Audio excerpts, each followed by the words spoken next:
DO Nalgonda online తరగతులకు స్వాగతం. నా పేరు డి కోటయ్య. నేను స్కూల్ అసిస్టెంట్ సాంఘికశాస్త్ర ఉపాధ్యాయునిగా జెడ్పిహెచ్ఎస్ కనగల్ పాఠశాలలో పనిచేస్తున్నాను. Good morning children. ఈరోజు మనం చర్చించబోయేటటువంటి అంశం మన పాఠ్యపుస్తకంలోని 11వ పాఠం సుస్థిర అభివృద్ధి సమానత అనేటటువంటి పాఠాన్ని మనం చర్చిద్దాం. మరి సుస్థిర అభివృద్ధి అంటే ఏంటి అనే ఆలోచించే ముందు మరొకసారి మనం అభివృద్ధి అంటే ఏందో మరోసారి గుర్తు చేసుకుందాం. అభివృద్ధిని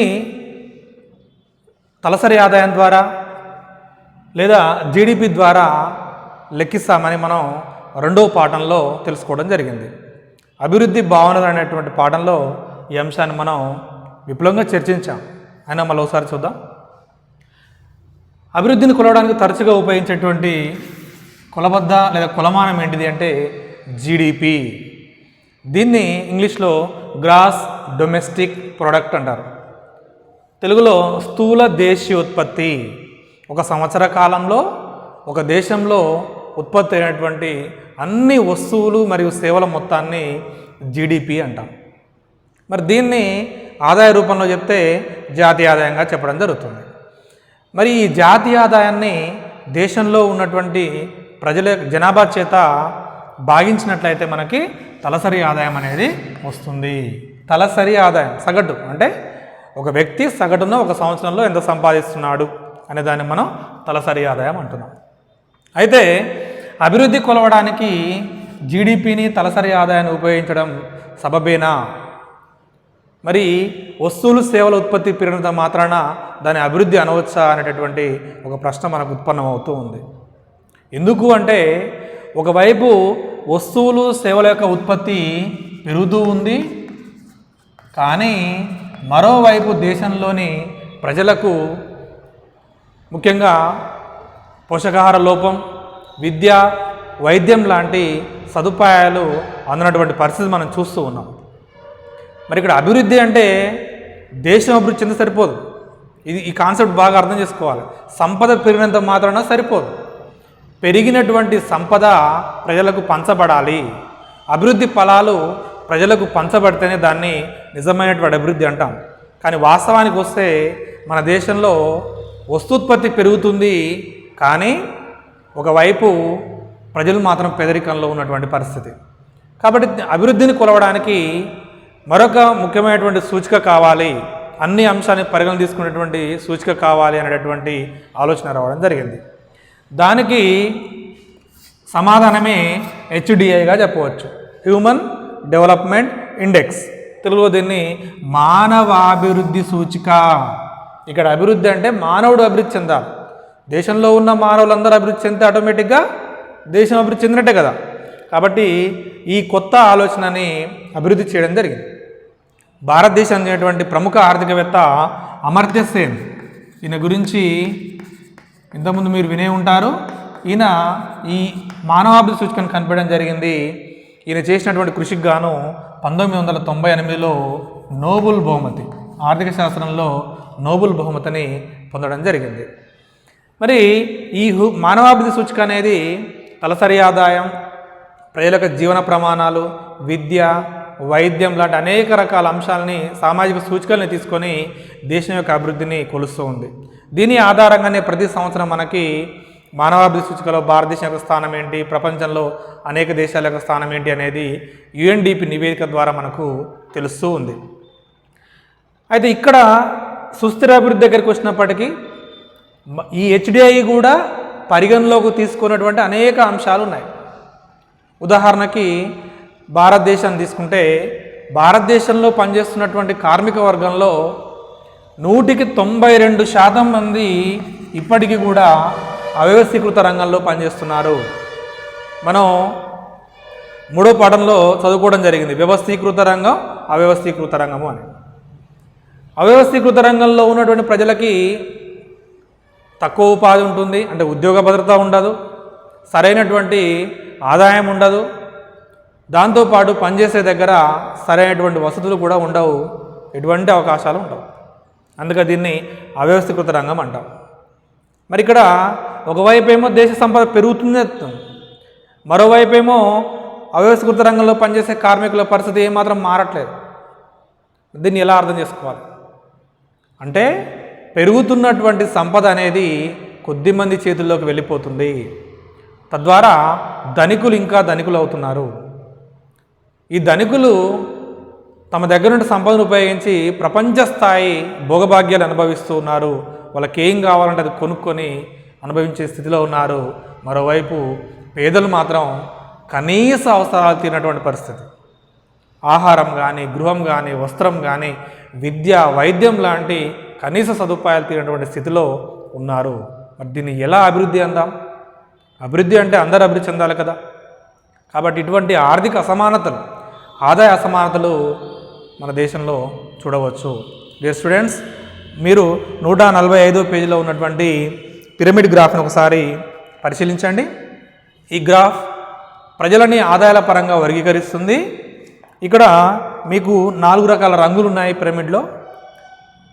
ఈ పిరమిడ్లో ఎడమవైపు ఏమో వర్గం అంటే ఆదాయం ఆధారంగా కుటుంబాన్ని ఏ వర్గాలుగా విభజించడం జరిగింది.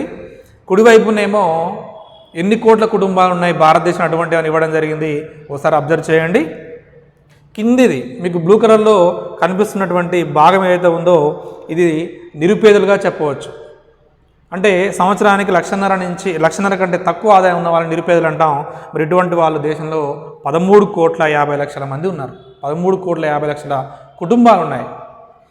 ఇక దీనికంటే పైన ఉన్నటువంటి ఎరుపు రంగు దిగువ మధ్యతరగతిని చూపిస్తుంది. వీళ్ళు 1,50,000 నుంచి 3,40,000 మధ్యన ఆదాయాన్ని వార్షిక ఆదాయం ఉన్నటువంటి కుటుంబాలుగా చెప్పవచ్చు. ఇటువంటి కుటుంబాలు 7,10,00,000 కుటుంబాలు ఉన్నాయి భారతదేశంలో. ఇక దీనికంటే పైన ఉన్నటువంటి లేత ఆకుపచ్చ రంగును ఒకసారి చూడండి. ఇది మధ్యతరగతి వర్గంగా చెప్పవచ్చు. 3,40,000 ఆదాయం సంపాదిస్తున్నటువంటి కుటుంబాలు ఇవి వార్షిక ఆదాయం. మరి వీళ్ళు 3,10,00,000 కుటుంబాలు ఉన్నాయి. ఇక అన్నిటికంటే పైన శిఖర భాగంలో ఉన్న వాళ్ళని ధనవంతులుగా చెప్పవచ్చు మనం. ధనికులు వాళ్ళ యొక్క కుటుంబం యొక్క వార్షిక ఆదాయం 17 లక్షల కంటే పైనే.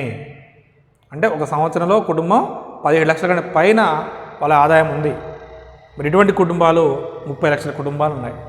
మరి దీన్ని అబ్జర్వ్ చేస్తే మీకు ఏమర్థమవుతుంది? నిరుపేదలు 11 కోట్ల కుటుంబాలు ఉన్నాయి, ధనికులు 30 లక్షల కుటుంబాలు ఉన్నాయి. అంటే ఆదాయం అనేది అందరికీ సమానంగా పంచబడలేదు అనేది మనకు అర్థమవుతుంది. ఇక 146వ పేజీలో ఉన్నటువంటి ఈ బార్ గ్రాఫ్ని కూడా ఒకసారి పరిశీలించండి. ఇదే అంశాన్ని మరోసారి మనకి తెలియజేస్తుంది, ముఖ్యంగా ఆర్థిక అసమానతలు. ఈ గ్రాఫ్లో మొట్టమొదటి గ్రాఫ్ ఏమో భారతదేశంలో ఉన్నటువంటి బిలియనీర్లు అంటే శతకోటీశ్వర్లు, 100 కోట్ల ఆదాయం ఉన్న వాళ్ళని బిలియనీర్లు అంటాం. వాళ్ళ దగ్గర ఉన్నటువంటి మొత్తం ఆదాయాన్ని చూపిస్తుంది. ఇక రెండో గ్రాఫ్ ఏమో వాళ్ళ యొక్క సంఖ్య, ప్రతి సంవత్సరంలో ఒక సంవత్సరానికి ఇంకో సంవత్సరానికి వాళ్ళ సంఖ్య ఎలా పెరుగుతుంది, వాళ్ళ ఆదాయం ఎలా పెరుగుతుంది అనేది 2 గ్రాఫ్లను పరిశీలించవచ్చు. మొట్టమొదట మనం రెండు కంపేర్ చేద్దాం, పోల్చుదాం. 1996లో మీరు రెండో గ్రాఫ్ చూడండి. బిలియనీర్లు మొత్తం దేశంలో 3 ఉన్నారు. కానీ మొదటి గ్రాఫ్ను చూడండి. ఇప్పుడు 96లో వీళ్ళ దగ్గర ఉన్న సంపద ఎంత అంటే 212 బిలియన్ల రూపాయలు. తర్వాత 2004లో బిలియనీర్ల సంఖ్య 9కి పెరిగింది. వాళ్ళ ఆదాయం 1157 బిలియన్లకు పెరిగింది. 2011లో బిలియనీర్ల సంఖ్య 56కు పెరిగింది. వాళ్ళ దగ్గర ఉన్నటువంటి ఆదాయం 11,000 బిలియన్లకు పెరిగింది. అంటే దేశంలో బిలియనీర్ల సంఖ్య పెరిగింది, వాళ్ళకు ఉన్నటువంటి ఆదాయం కూడా పెరిగింది. మరి పేదవాళ్ళ పరిస్థితి మారిందా? ఎటువంటి మార్పు అనేది లేదు. ఇక 146వ పేజీలో ఉన్నటువంటి కింద ఇచ్చినటువంటి 2 చిత్రాలని పరిశీలించండి. ఇందులో మొదటి చిత్రమేమో ముంబైలో ఉన్నటువంటి ధారావి అనేటటువంటి మురికివాడ గురించి తెలియజేస్తుంది. ఈ మధ్యనే మీరు కరోనా సందర్భంలో ఈ ధారావి మురికివాడ గురించి కూడా చర్చించుకోవడం జరిగింది. ఎందుకంటే అత్యంత ఇరుకైనటువంటి పరిస్థితుల్లో, అపరిశుభ్రమైన వాతావరణంలో అత్యంత పేదలు ఇక్కడ నివసిస్తున్నారు. వాళ్ళకి కరోనా వైరస్ వస్తే ఏంది పరిస్థితి అనేది చర్చనీయాంశంగా మారింది. అటువంటి మురికివాడు ఇక్కడ చూడొచ్చు ఎంత ఇరుకుగా ఇండ్లు ఉన్నాయో. ఇది పేదవాళ్ళు నివసించే ప్రాంతం. ఇక కింద ఉన్నది హైదరాబాద్లో ఉన్నటువంటి బంజారా హిల్స్ ప్రాంతం.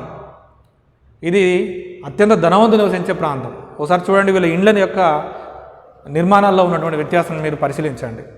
దీన్ని బట్టి మనకు అర్థమవుతుంది ఏంది, దేశంలో సంపద పెరుగుతుంది, ఆ సంపద కొద్దిమంది చేతుల్లోకి వెళ్తూ ఉంది, కానీ దేశంలో పేదవాళ్ళ పరిస్థితి మాత్రం మారడం లేదు. కాబట్టి ఇక్కడ అభివృద్ధి మీద ఉన్నటువంటి ప్రధానమైన విమర్శ ఇది, దేశ సంపద పెరిగినంత మాత్రాన పనికిరాదు, మానవుల యొక్క అభివృద్ధి చెందా అనేటువంటి ఒక విమర్శని మనం చూస్తూ ఉన్నాం. ఇక పర్యావరణ పరంగా కూడా అభివృద్ధి మీద అనేక రకాలైనటువంటి విమర్శలు ఉన్నాయి. మరి ఇటువంటి అభివృద్ధి కోసం కొంతమంది ధనవంతులైనటువంటి అభివృద్ధి కోసం పర్యావరణాన్ని విచ్చలవిడిగా మనం నాశనం చేస్తున్నాం. పర్యావరణంలో ఉన్నటువంటి వనరులు, గాలి, నీరు, భూమిలో లభించే సహజ వనరులు లాంటి వాటిని విచ్చలవిడిగా ఉపయోగిస్తూ ఉన్నాం. ఇవన్నీ ఉపయోగించినా కానీ ప్రజలందరి పరిస్థితి మారిస్తే ఏమి ఇబ్బంది ఉండదు, కానీ కొంతమంది పరిస్థితి మారుతుంది, కొంతమంది తలరాత మారట్లేదు. ఇంకా పర్యావరణం అనేది అనేక రకాలుగా ఇబ్బందులకు గురవుతూ ఉంది. మనం ఈరోజు అనేక రకాల పర్యావరణ సమస్యల్ని ఎదుర్కొంటూ ఉన్నాం. అవన్నీ మనం ఒకసారి చూద్దాం. ముఖ్యంగా అడవుల నరికివేత, వ్యవసాయ రంగం కోసం కానీ, పారిశ్రామిక రంగం కోసం కానీ, పెరుగుతున్న జనాభాకు అనుగుణంగా ఇండ్ల నిర్మాణం కోసం కానీ, రవాణా సదుపాయాల కోసం కానీ, భారీ ప్రాజెక్టుల నిర్మాణాల కోసం కానీ అడవుల్ని నరికివేస్తున్నాం. తద్వారా నేల కోతకు గురవుతుంది. భారీ వర్షాలు పడ్డప్పుడు అడవులు లేకపోతే భూమి మీద ఉన్నటువంటి సారవంతమైన పైప కొట్టుకుపోతుంది. భూగర్భ జలాలు తగ్గిపోతున్నాయి. విచ్చలవిడంగా భూగర్భ జలాన్ని మనం ఉపయోగిస్తున్నాం. శిలాజ ఇంధనాలు అభివృద్ధి పేరుతోటి మనం ఈరోజు పెట్రోల్, డీజిల్ ఇటువంటి శిలాజ ఇంధనాలు అత్యంత విలువైనటువంటి సహజ వనరు ఇది, దీన్ని విచ్చలవిడిగా ఉపయోగిస్తున్నాం. ఇంకా వ్యవసాయ రంగంలో మనం ఉపయోగించినటువంటి రసాయనిక ఎరువులు, పురుగు మందుల యొక్క వినియోగం వల్ల పర్యావరణం దారుణంగా దెబ్బతింటుంది. ఇది మనం తర్వాత మళ్ళీ చర్చించుకుంటాం. పారిశ్రామిక వ్యర్థాలు అంటే పరిశ్రమల్లో వస్తువులు ఉత్పత్తి చేసినప్పుడు వచ్చే వ్యర్థాలని ఎక్కడ పడితే అక్కడ పడవేస్తూ ఉన్నాం. తద్వారా శీతోష్ణ స్థితిలో మార్పు వస్తుంది. మనం ప్రతి సంవత్సరం చూస్తున్నాం, వరదలు లేకపోతే కరువు కాటకాలు సంభవిస్తున్నాయి. ఇటువంటి పర్యావరణ సమస్యల్ని మనం ఈరోజు ఎదుర్కొంటున్నాం. మరి అభివృద్ధి పేరుతో పర్యావరణాన్ని ఇంత ఇబ్బంది పెట్టాలా అనేది మరోసారి చూద్దాం. అభివృద్ధి పర్యావరణాన్ని ఎలా ప్రభావితం చేసింది, అభివృద్ధి పేరుతోటి పర్యావరణాన్ని మనం ఎలా ఉపయోగించుకున్నాం, తద్వారా పర్యావరణం జరిగిన నష్టం ఏంటిది. తర్వాత అభివృద్ధి ప్రజలను ఎలా ప్రభావితం చేసింది, అందరిని సమానంగా ప్రభావితం చేసిందా. ఇందా చూసినాం మనం, ధనవంతులేమో హాయిగా భోగభాగ్యాలు అనుభవిస్తున్నారు, కానీ పెరిగినటువంటి కాలుష్యం వల్ల, పెరిగినటువంటి వ్యర్థాల వల్ల సామాన్య మానవులు ఇబ్బంది పడుతున్నారు. కాబట్టి ప్రజలను ఎలా ప్రభావితం చేసింది. మరి అభివృద్ధికి ఇటువంటి విధానం కాకుండా ప్రత్యామ్నాయ లేదా విభిన్నమైనటువంటి నమూనాలు ఏమైనా ఉన్నాయా, అభివృద్ధి అంటే ఇలా పర్యావరణం నాశనం చేయాల్సిందేనా అనేటటువంటి అంశాన్ని మనం ఇక్కడ చర్చిద్దాం. ఇక్కడ పర్యావరణం అభివృద్ధికి మధ్య ఉన్నటువంటి సంబంధాన్ని చూద్దాం. డియర్ స్టూడెంట్స్, విషయాన్ని గుర్తుపెట్టుకోండి, పర్యావరణం లేకుండా అభివృద్ధి సాధ్యం కాదు.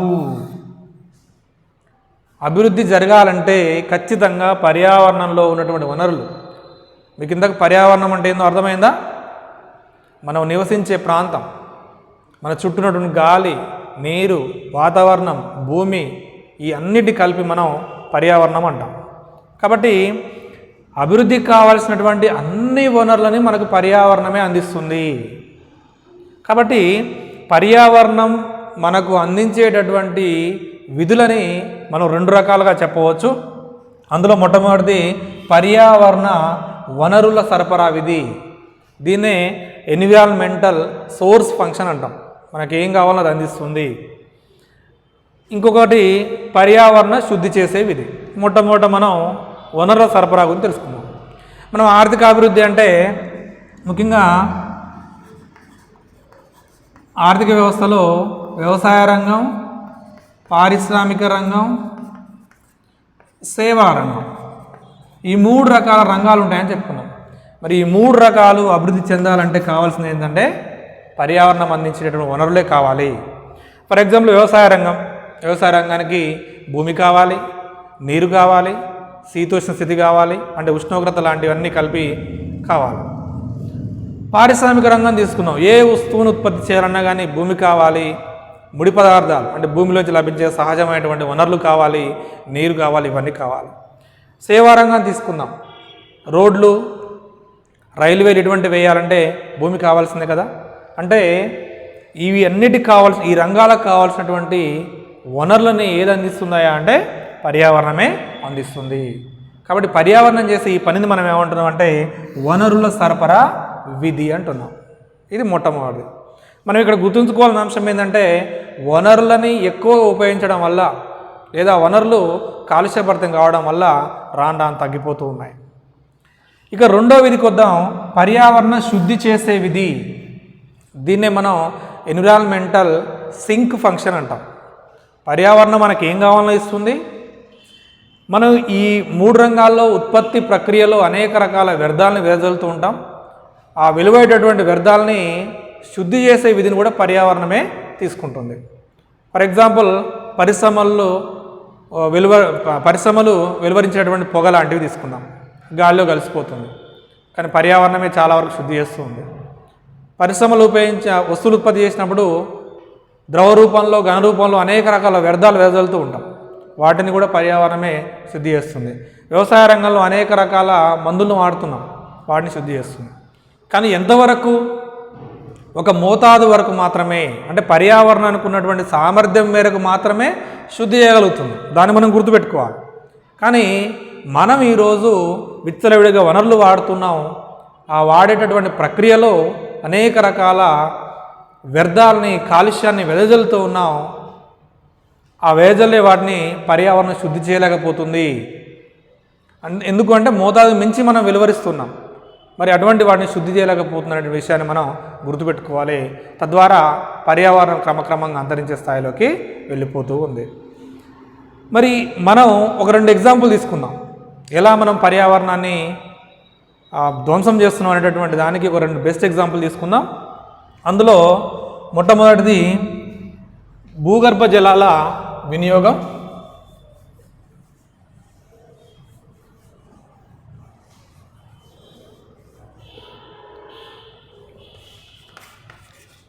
భూగర్భ జలాల వినియోగం.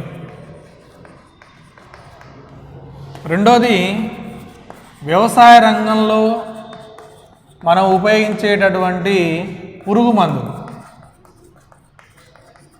ఈ 2 పర్యావరణం ఎలా ప్రభావితం చేస్తున్నాయో మనం ఒకసారి చర్చిద్దాం. ఇందులో మొట్టమొదటిది భూగర్భ జలాల వినియోగం. మరి భారతదేశ వ్యవసాయ రంగాన్ని తీసుకుంటే వెనుకటి కాలంలో ఒక 30-40 సంవత్సరాలు వెనకపోతే తక్కువ మోతాదులో నీటిని ఉపయోగించుకునేవాళ్ళు. మీకు మన తాతలు లాంటి వాళ్ళు ఉంటే ఒకసారి అడగండి, వాళ్ళు చెప్తుంటారు, మీకు మూట కొట్టే వాళ్ళమని చెప్తుంటారు. అంటే తక్కువ మొత్తంలో బావి నుండి పశువుల సహాయంతో తెల్లవారు నీటి తోడిపోసేవాళ్ళు. 1 ఎకరం 1.5 ఎకరం విస్తీర్ణంలో పంటలు పండించేవాళ్ళు. తర్వాత కాలంలో పరిషన్ వీల్ లాంటి పరికరాలు వచ్చాయి. మీరు 146వ పేజీలో 148వ పేజీలో ఉన్నటువంటి పరిషన్ వీల్ పరికరాన్ని చూడండి. అంటే కొంచెం యంత్రాలను ఉపయోగించి పైన పశువులు తిరుగుతుంటే బొక్కెం లాంటివి ఉండి నీళ్లు పైకి పోస్తుంటాయి. దీనివల్ల కొంచెం ఎక్కువ మొత్తం నీళ్లు ఉపయోగించేవాళ్ళు. ఇవన్నీ మామూలు బావుల ద్వారా జరిగాయి. ఇక రాను రాను ఇంధన వనరులు అంటే మనకి పెట్రోల్, డీజిల్ లాంటివి అందుబాటులోకి రావడం, దాంతోపాటు విద్యుత్ శక్తి ఎప్పుడైతే అందుబాటులోకి వచ్చిందో విపరీతంగా మనం నీటి వినియోగించడం మొదలుపెట్టాం. అనేక రకాల మోటార్లు, డీజిల్, పెట్రోల్, విద్యుత్ శక్తి నడిచే మోటార్లు తీసుకురావడం జరిగింది. ఎక్కువ మొత్తం నీటిని తోడాం. ఇక బోరు బావుల వినియోగం మొదలైన తర్వాత కొన్ని వందల అడుగుల లోతు నుంచి నీటిని మనం తోడిపోస్తూ ఉన్నాం. తద్వారా భూగర్భ జలం అనేది విపరీతంగా ఉపయోగిస్తున్నాం. ఇక్కడ వినియోగిస్తే పర్వాలేదు, ఎంత మొత్తంలో వినియోగిస్తున్నామో అంతే మళ్ళీ మనం భూమిలోకి పంపించగలగాలి. దాన్నే మనం భూగర్భ జల పునరుద్ధరణ అంటాం. ఇది మర్చిపోతున్నాం. ఈ మధ్య కాలంలో భారతదేశంలో జలవనరుల శాఖ వాళ్ళు చేసినటువంటి సర్వేలో వాళ్ళు వెలువరిచినటువంటి గణాంకాలని చూస్తే మనం విస్తుపోయే పరిస్థితి చూడడం జరిగింది. దేశంలో విపరీతంగా భూగర్భ జలాలను ఉపయోగిస్తున్నాం. దేశంలో 1/3 వంతు వ్యవసాయ ప్రాంతంలో ముఖ్యంగా భూగర్భ జల వినియోగం ఎట్లా ఉంది అంటే వినియోగించే వాటికంటే భూమిలోకి ఇంకే నీళ్ళు చాలా తక్కువగా ఉన్నాయి. కాబట్టి ఇక్కడ ప్రమాద హెచ్చరికగా చెప్పవచ్చు. ఇది రాను నెల జరిగితే అక్కడ నీళ్లు లభించని పరిస్థితికి వెళ్ళిపోతాం. సుమారుగా 300 జిల్లాల్లో గడిచిన 20 సంవత్సరాల్లో 4 మీటర్ల మేర అంటే సుమారుగా 12 నుంచి 13 ఫీట్ల లోపలికి భూగర్భ జలం వెళ్ళిపోయిందని చెప్తున్నాం. ముఖ్యంగా వ్యవసాయ రంగానికి పేరు పొందినటువంటి పంజాబ్, హర్యానా, ఉత్తరప్రదేశ్, మధ్యప్రదేశ్, కిందికి వస్తే దక్కన్ పీఠభూమి లాంటి ప్రాంతాల్లో విపరీతంగా భూగర్భ జలాన్ని వాడుకుంటూ ఉన్నాం. తద్వారా అవి ప్రతి సంవత్సరం భూగర్భ జలమట్టం అనేది కిందికి పడిపోతూ ఉంది. మరి ఇలాగా పడిపోతే నీళ్లు మనకు అందుబాటులో ఉంటాయా? ఇది ఒకటి. ఇక ఉన్నటువంటి నీళ్లు కూడా నాణ్యత లోపానికి గురి కావడం జరిగింది. ఎందుకు అంటే మనం వ్యవసాయ రంగంలో ఉపయోగించేటువంటి రసాయనిక ఎరువులు, పురుగు మందులు, పారిశ్రామిక వ్యర్థాలు ఇవన్నీ కూడా భూమిలోకి ఇంకి ఆ లోపల ఉన్నటువంటి నీళ్లు కూడా నాణ్యతను కోల్పోవడం జరిగింది. భారతదేశంలో ఉన్నటువంటి మొత్తం జిల్లాలలో 59% జిల్లాల్లో ఉన్నటువంటి అంటే చేతి పంపుల ద్వారా మనం తోడుతున్నటువంటి నీరు తాగడానికి పనికిరానటువంటి పరిస్థితి. ఒకప్పుడు ప్రభుత్వం చెప్పేది చేతి పంపు నీరు సురక్షిత నీరు అని. కానీ 59% జిల్లాల్లో చేతి పంపుల ద్వారా వచ్చే నీళ్లు తాగడానికి పనికిరాకుండా పోయింది. దానికి కారణం ఏంటంటే మనం చేసినటువంటి చర్యలే. మరి ఇటువంటి అభివృద్ధిని సుస్థిర అభివృద్ధి అందామా? ఇది సుస్థిర అభివృద్ధికి పూర్తి వ్యతిరేకమైనటువంటి విధానంగా చెప్పవచ్చు. మరి సుస్థిర అభివృద్ధి అంటే ఏందనేది మీకు అర్థమైందా? ఓకే, సుస్థిర అభివృద్ధి అంటే ప్రస్తుతం ఉన్నటువంటి ప్రజలు, మన భవిష్యత్ తరాల ప్రజలు అందరూ కూడా పర్యావరణాన్ని సమానంగా ఉపయోగించుకునేటటువంటి విధానమే సుస్థిర అభివృద్ధి. అంటే భవిష్యత్ తరాల యొక్క అంటే మనకంటే తర్వాత వచ్చే తరాల యొక్క ప్రయోజనాలు దెబ్బతీయకుండా ఇప్పుడు ఉన్నటువంటి మనం పర్యావరణాన్ని చక్కగా వాడుకోవడాన్నే సుస్థిర అభివృద్ధి అంటాం. మరి ఇప్పుడు చెప్పండి, మనమే పర్యావరణం ధ్వంసం చేస్తున్నాం. భూగర్భ జలం మొత్తం పడిపోయింది. మరి భవిష్యత్ తరాల వాళ్ళు ఏం తాగాలి? నీళ్ళు తాగకుండా ఉండగలుగుతామా? మానవుని యొక్క కనీస అవసరాలు ఆహారం అంటున్నాం. ఆహారం అంటే ఇక్కడ అర్థమైంది గాలి, నీరు, ఆహారం. గాలి లేకుండా కొన్ని నిమిషాలు కూడా బతకలేం, నీరు లేకుండా ఒక రోజు కూడా బతకలేం. నీరు చాలా ప్రధానమైనది. ఈ విధంగా మనం ధ్వంసం చేస్తున్నాం. ఇక రెండో ఎగ్జాంపుల్ తీసుకుందాం, వ్యవసాయ రంగంలో ఉపయోగించే పురుగు మందులు, రసాయనిక ఎరువుల గురించి. వ్యవసాయ అభివృద్ధి జరగాలంటే జనాభా పెరుగుతుంది కాబట్టి జనాభాకు అనుగుణంగా ఆహార ధాన్యాల ఉత్పత్తి పెరగాలి. మరి ఆహార ధాన్యాలు పెరగాలంటే భూమి పెరగట్లేదని చెప్పుకున్నాం మనం. వ్యవసాయ భూమి పెరగట్లేదు కాబట్టి ఉన్న భూమిలోనే మనం ఆధునిక దిగుబడిచ్చే విత్తనాలు వాడుతున్నాం, రసాయనిక ఎరువులు వాడుతున్నాం, రసాయనిక పురుగు మందులు వాడుతున్నాం. వ్యవసాయ ఉత్పత్తి పెరిగింది. ఇది నాణ్యానికి ఒకవైపు. మరి పర్యావరణానికి జరిగిన నష్టం ఏంటిది అనేది మనం ఒకసారి పరిశీలిద్దాం. 1962లో రాచెల్ కార్సన్ అనేటటువంటి ఒక మహిళ సైలెంట్ స్ప్రింగ్ అనేటటువంటి గ్రంథాన్ని రాయడం జరిగింది. దీన్ని తెలుగులో నిశ్శబ్ద వసంతం అంటాం. నిశ్శబ్ద వసంతం అంటే పర్యావరణానికి మనకు తెలియకుండానే మనం ఎలా హాని చేస్తున్నాం అనేది ఈ గ్రంథంలో చక్కగా వివరించడం జరిగింది. ఉదాహరణకి వ్యవసాయ రంగంలో ఉన్నటువంటి దోమకాటు లేదా దోమల నివారణకు మనం DDT అనేటటువంటి మందుని విపరీతంగా పిచికారీ చేసేవాళ్ళు. Okay, dichloro diphenyl trichloro ethanoyl అంటాం. ఇది దోమల నివారణకు ఉపయోగించే మందు. పొలాలకు బాగా పిచికారీ చేసేవాళ్ళు.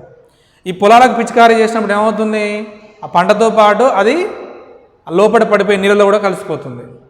ఈ నీళ్ళన్నీ కూడా చెరువుల్లోనూ నదుల్లోనూ కలిసినప్పుడు అందులో ఉన్నటువంటి చేపలలోకి ఈ DDTకి సంబంధించినటువంటి అవశేషాలు చేరుకునేవి. అంటే పురుగు మందుల్లో ఉన్నటువంటి భారలోహాలు పర్యావరణంలో కలిసిపోవు, ఈజీగా నీటిలో కలిసిపోవు. అవి అదేవిధంగా ఉంటాయి కాబట్టి ఆ చెరువుల్లో ఉన్నటువంటి చేపల యొక్క శరీరాల్లోకి చేరిపోతుంది. ఆ చేపల యొక్క శరీరాల్లో కొద్ది మొత్తాలు ఉంటాయి కాబట్టి చేపలు చనిపోవు. కానీ అన్ని చేపల్ని ఒకే పక్షి తిన్నప్పుడు ఆ పక్షులు చనిపోతున్నాయని తెలియజేయడం జరిగింది. ఆ చేపల్ని మనం కూడా తింటున్నాం. తద్వారా మన మీద కూడా విష ప్రభావం అనేది ఉంటుంది. అందుకే మన యొక్క సగటు జీవన ప్రమాణం అనేది పడిపోతుందని వివరించడం జరిగింది. ఇంకా ఆలోచించాల్సిన అంశం ఏంటంటే ఈ DDT మందు దోమల కోసం చల్లితే దీనికి కూడా దోమలు వ్యాధి నిరోధక శక్తిని పెంచుకున్నాయి. అంటే ఈ మందు కొట్టినా కానీ ఇంకా దోమలు చావు. కానీ ఎవరు చూస్తున్నారు? చేపలు చూస్తున్నాయి. పక్షులు వస్తున్నాయి, చివరికి మానవులు అంతరించిపోయే పరిస్థితికి రావడం జరిగింది. కాబట్టి ఈమె ఈ పుస్తకం ద్వారా ఈ విషయాన్ని తెలియజేయడం జరిగింది.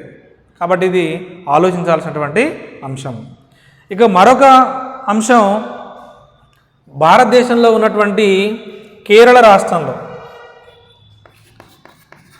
రాష్ట్రంలో ఉన్నటువంటి జీడి మామిడి తోటలు, మనం ఇంతకుముందు వీటి గురించి చదువుకున్న కేరళ జీడి మామిడి తోటలకు ప్రసిద్ధిగాంచింది. జీడి మామిడి తోటల్లో పురుగులు నివారించడం కోసం ప్రభుత్వం ఎండోసల్ఫాన్ అనేటటువంటి మందుని విపరీతంగా పిచికారీ చేయడం జరిగింది. సుమారుగా 15,000 ఎకరాలలో ఉన్నటువంటి జీడి మామిడి తోటలకు ఈ ఎండోసల్ఫాన్ అనే మందుని పిచికారీ చేయడం జరిగింది. కేరళ ఉత్తర ప్రాంతంలో ఉన్నటువంటి కాసర్గోడ్ జిల్లాలో జరిగినటువంటి సంఘటన ఇది. మరి అడవి ప్రాంతం కాబట్టి మనుషులు జల్లలేరు కాబట్టి హెలికాప్టర్ల ద్వారా పయనించి ఈ ఎండోసల్ఫాన్ మందుని పిచికారీ చేయడం జరిగింది. ఇది నిరంతరాయంగా ఒక 25 సంవత్సరాల పాటు కొనసాగింది. మరి పయనించాల్సి ఏమవుతుంది, భూమి మీద ఉన్నటువంటి జలాశయాలు, చెరువులు, నదుల్లో ఈ మందు పడుతూ ఉంది. తద్వారా అక్కడ ఉన్న నీటి వసతులు మొత్తం కూడా పొల్యూషన్ అయినాయి. ముఖ్యంగా ఆ ప్రాంతంలో నివసించే ప్రజలు, పేద ప్రజలు, కార్మికుల మీద విపరీతమైన ప్రభావం చూపెట్టింది. ఈ మందు వల్ల 5,000 మంది ప్రజలు చనిపోయారు. దాంతో 1976లో కొంతమంది స్వచ్ఛంద కార్యకర్తలు న్యాయస్థానాలు, సుప్రీంకోర్టులో ఈ కేసు వేసినప్పుడు సుప్రీంకోర్టు ఎండోసల్ఫాన్ని నిషేధించమని ప్రభుత్వానికి ఆజ్ఞ జారీ చేయడం జరిగింది. తద్వారా ఎండోసల్ఫాన్ నిషేధించడం జరిగింది. రాను ఈ మందు వినియోగం తగ్గింది కాబట్టి అక్కడ పర్యావరణం కొంచెం కూతపడుతుంది.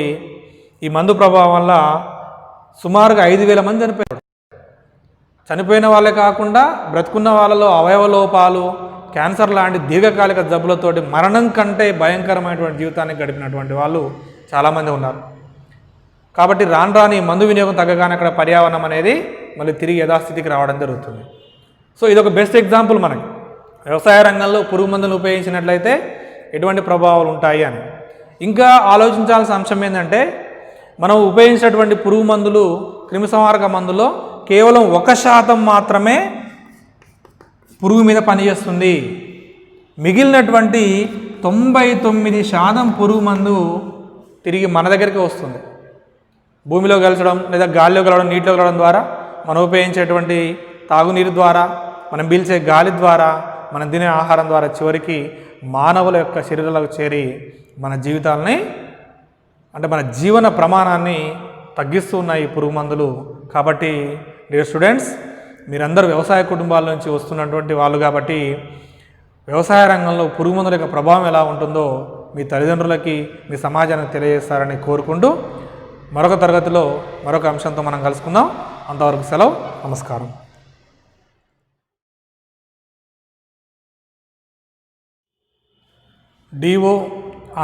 డిఓ నల్గొండ ఆన్లైన్ క్లాసులకు స్వాగతం. నా పేరు డి కోటయ్య. నేను జెడ్పిహెచ్ఎస్ కనగల్ పాఠశాలలో సాంఘిక శాస్త్ర ఉపాధ్యాయునిగా పనిచేస్తున్నాను. డియర్ స్టూడెంట్స్, మనం ఇంతకుముందు తరగతిలో పర్యావరణం, అభివృద్ధికి మధ్య ఉన్నటువంటి సంబంధం ఏంటి, అభివృద్ధి పేరుతోటి పర్యావరణాన్ని మనం ఎలా ప్రభావితం చేస్తున్నాం, పర్యావరణం యొక్క విధులేంటి, అసలు అభివృద్ధి అంటే ఏంటి, ఇటువంటి అనేక రకాల అంశాలని చర్చించుకున్నాం. మరి ఈరోజు తరగతిలో పర్యావరణంపై ప్రజలకు ఉన్నటువంటి హక్కులు ఏంటి అనేటువంటి అంశాన్ని పరిశీలిద్దాం. ఆ హక్కుల కోసం ప్రజలు ఎలా ప్రయత్నిస్తారనేటువంటి అంశాన్ని కూడా మనం చూద్దాం. స్టూడెంట్స్, మనం అభివృద్ధి అంటే అనేక రకాల కార్యకలాపాలు ఉంటాయని చదువుకున్నాం. వ్యవసాయ రంగం కావచ్చు, పారిశ్రామిక రంగం కావచ్చు, సేవా రంగం కావచ్చు. ఉదాహరణకు వ్యవసాయ రంగానికి అంటే పెరుగుతున్న జనాభాకు అనుగుణంగా ఆహార ధాన్యాలు అందించాలంటే నీటిపారుదల సౌకర్యాలని పెంచాలి. మరి నీటిపారుదల సౌకర్యాలని పెంచాలంటే నీటిని ఎలా మనం ప్రజలకు అందిస్తాం, సాగునీరు ఎలా అందిస్తామంటే నదులకు అడ్డంగా కట్టేటువంటి భారీ ప్రాజెక్టుల ద్వారా, పెద్ద ఆనకట్టల ద్వారా అందిస్తూ ఉంటాం. మరి వీటిని మనం బహుళార్థ సాధక పథకాలు అంటాం. ఒకవైపు బహుళార్థ సాధక పథకాల వల్ల వ్యవసాయ రంగానికి సాగునీరు అందుతుంది, విద్యుత్ శక్తి ఉత్పత్తి చేయబడుతుంది, వరదల నియంత్రణ జరుగుతుంది, టూరిజం డెవలప్ అవుతూ ఉంది, మత్స్య పరిశ్రమ డెవలప్ అవుతూ ఉంది. ఇట్లా అనేక రకాల ప్రయోజనాలు ఉన్నాయి. కానీ మరొక వైపు పర్యావరణానికి ఎనలేని నష్టాన్ని కూడా మనం చూడవచ్చు భారీ ఆనకట్టల వల్ల. ఇక్కడ మనం ఒక ఎగ్జాంపుల్ తీసుకుందాం. నర్మదా లోయ అభివృద్ధి పథకం, ఇది మధ్యప్రదేశ్, గుజరాత్ ఈ రెండు రాష్ట్రాలకు సంబంధించినటువంటి నర్మదా నది మీద నిర్మిస్తున్నటువంటి ప్రాజెక్టు అని చెప్పవచ్చు. ఇందులో పెద్ద చిన్న అన్ని కలిపి సుమారుగా 3000 ఆనకట్టలు ఉన్నాయి. అంటే నదికి అడ్డంగా అక్కడక్కడ 3000 ఆనకట్టలు నిర్మిస్తూ ఉన్నారు.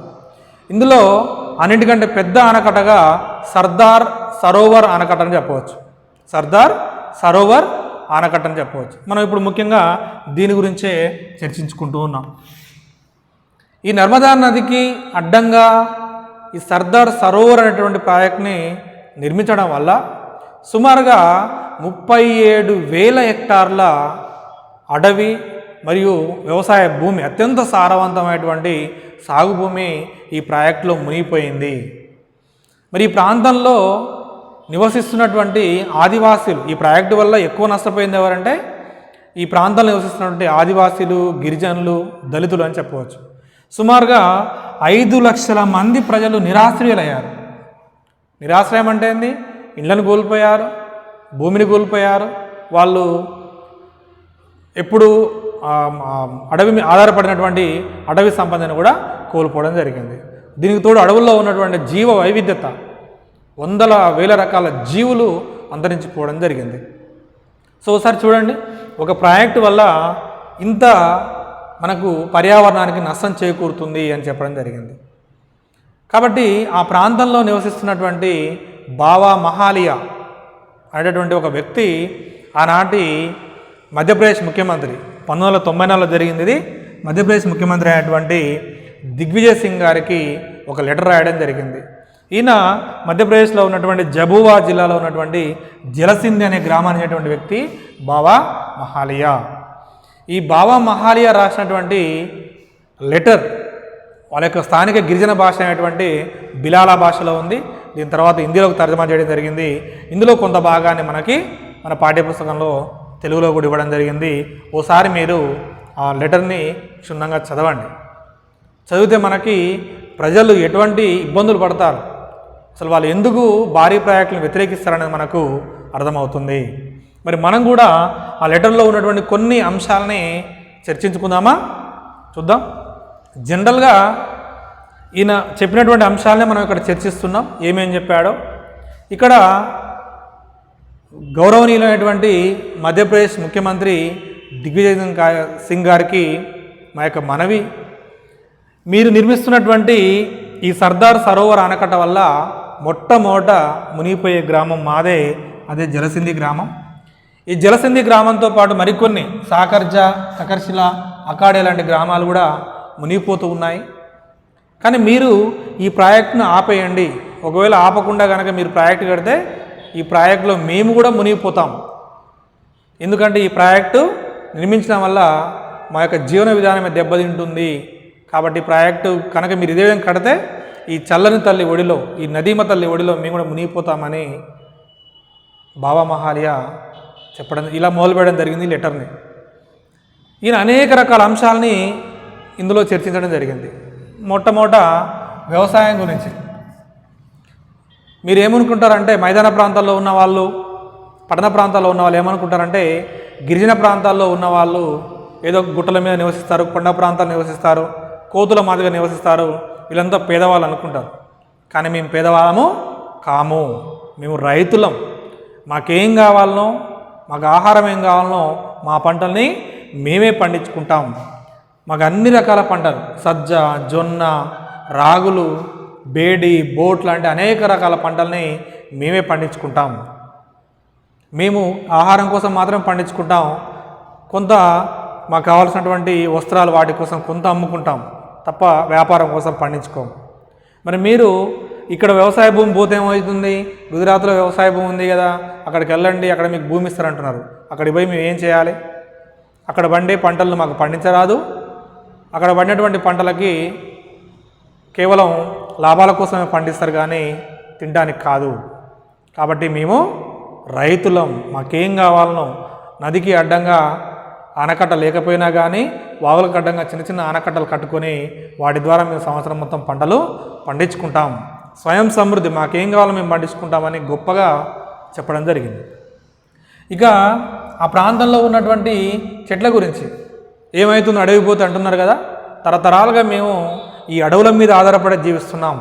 అడవులో ఉన్నటువంటి అనేక రకాల చెట్లు అవి కూడా చనిపోయే దశలో ఉన్నటువంటి ముసలి వయసులో ఉన్నటువంటి చెట్లను మాత్రమే మేము ఉపయోగించి మా ఇండ్లు నిర్మించుకుంటాం, తడికలు నిర్మించుకుంటాం. ఉదాహరణకి టేకు, వెదురు లాంటి వాటిని ఉపయోగించి మేము తడికలు నిర్మించుకుంటాం, బుట్టలు అల్లుకుంటాం, మంచాలు తయారు చేసుకుంటాం. కాబట్టి చెట్లను ఈ విధంగా ఉపయోగించుకుంటాం. అంతేకాకుండా అడవుల్లో ఉన్నటువంటి ఇప్పపూలు, మునగ, చింత, ఇమ్లు లాంటి ఆకుల్ని మేము తింటాం, వాటి ఉత్పత్తుల్ని మేము తింటాం.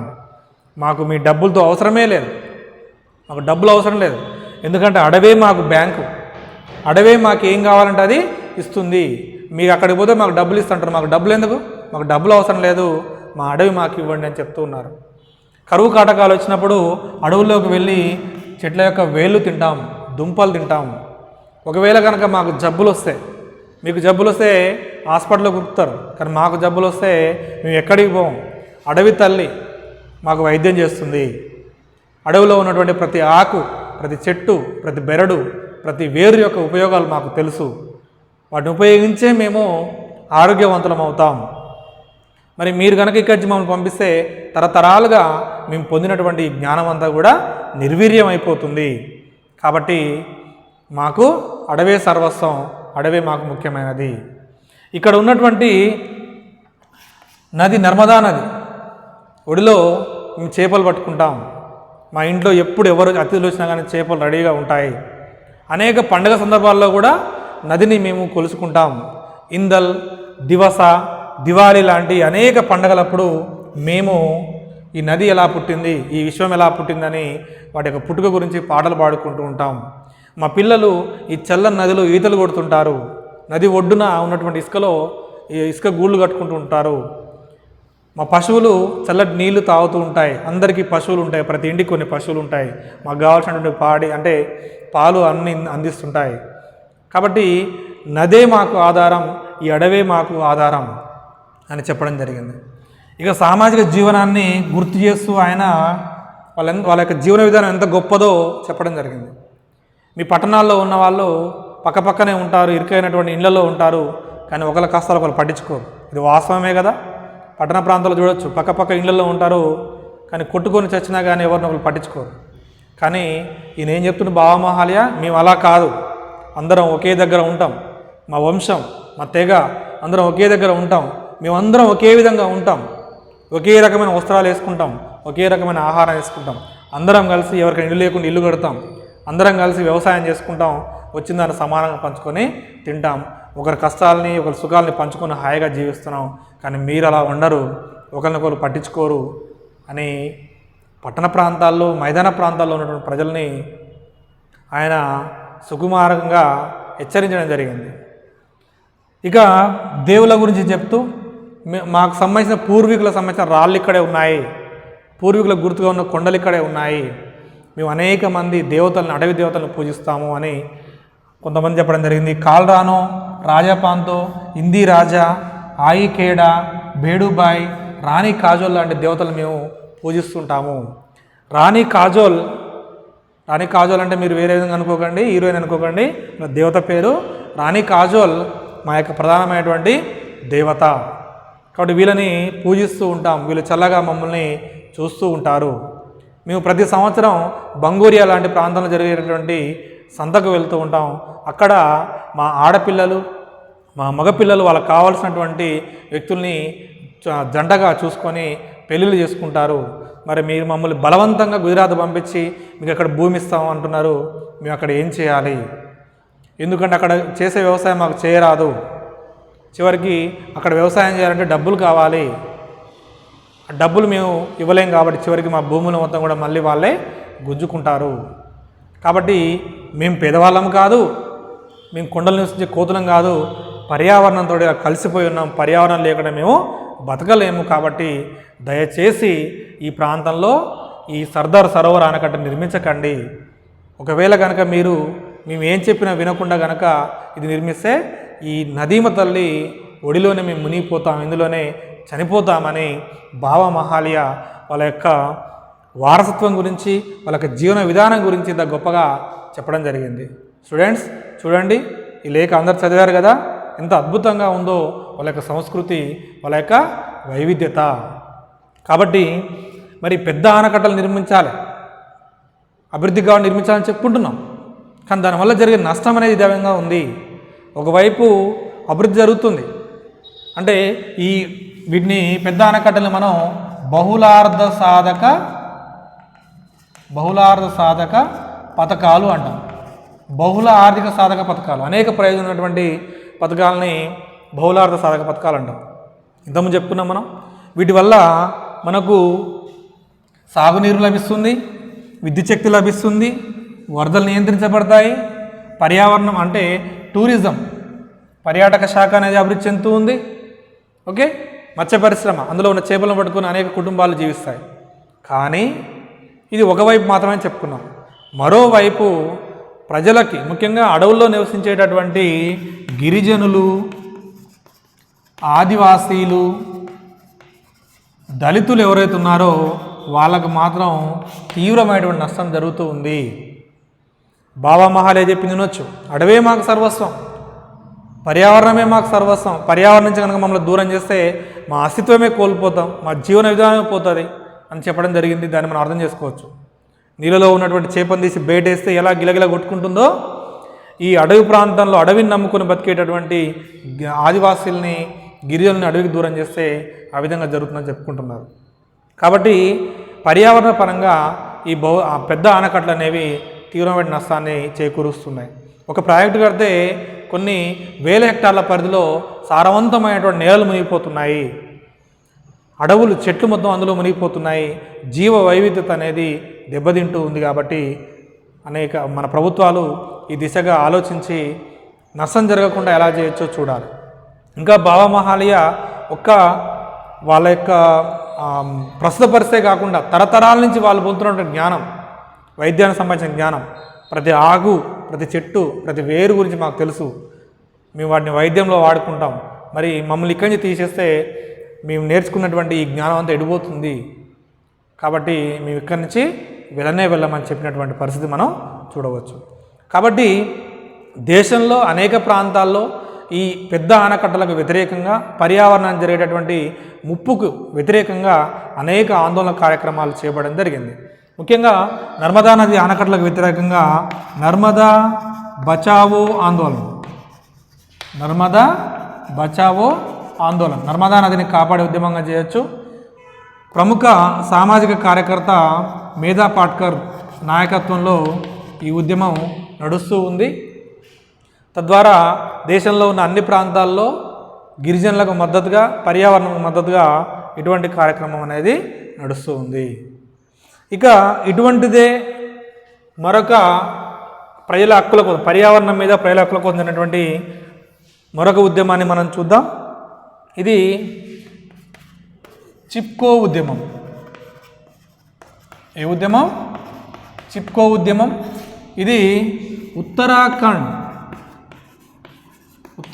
రాష్ట్రంలో ఉన్నటువంటి గర్వార్ కొండల్లో ఈ ఉద్యమం నిర్వర్తించడం జరిగింది. దీనికి నాయకత్వం వహించినటువంటి వ్యక్తి సుందర్లాల్ బహుగుణ. ఇది 1970 దశకంలో జరిగినటువంటి ఉద్యమంగా చెప్పవచ్చు. మరి దీనికి తేడా ఏంటంటే, ఇందా చెప్పినటువంటి నర్మదా లోయ ఆ ప్రాంతంలో జరిగినటువంటి ఆందోళన కార్యక్రమమేమో అటవీ భూమిని కాపాడుకోవడానికి, వ్యవసాయ భూమిని కాపాడుకోవడానికి, వాళ్ళకి జీవన విధానాన్ని కాపాడుకోవడానికి, వాళ్ళ సంస్కృతిని కాపాడుకోవడం జరిగింది. మరి ఇక్కడ ఉత్తరాఖండ్లో, ముఖ్యంగా హిమాలయ ప్రాంతాల్లో ఉన్నటువంటి ప్రజలకు జీవనాధారం ఏంటంటే అక్కడ ఉన్నటువంటి అడవులే. అడవులు ప్రత్యక్షంగా వాళ్ళకి ఆహారం, వంట చెరుకు, అనేక రకాల కలపలను అందిస్తూ ఉంది. పరోక్షంగా ఆ ప్రాంతం యొక్క పర్యావరణం కాపాడుతున్నాయి, అంటే నేలను కానీ నీటిని కానీ కాపాడుతున్నాయి. కానీ పారిశ్రామిక అభివృద్ధి కోసం, వ్యవసాయ అభివృద్ధి కోసం ముఖ్యంగా అక్కడ ఉన్నటువంటి చెట్లను నరికివేయడం జరుగుతుంది. దీనికి వ్యతిరేకంగా సుందర్లాల్ బహుగుణ నాయకత్వంలో ముఖ్యంగా మహిళలు ఈ కార్యక్రమంలో ఎక్కువ పాల్గొన్నారు.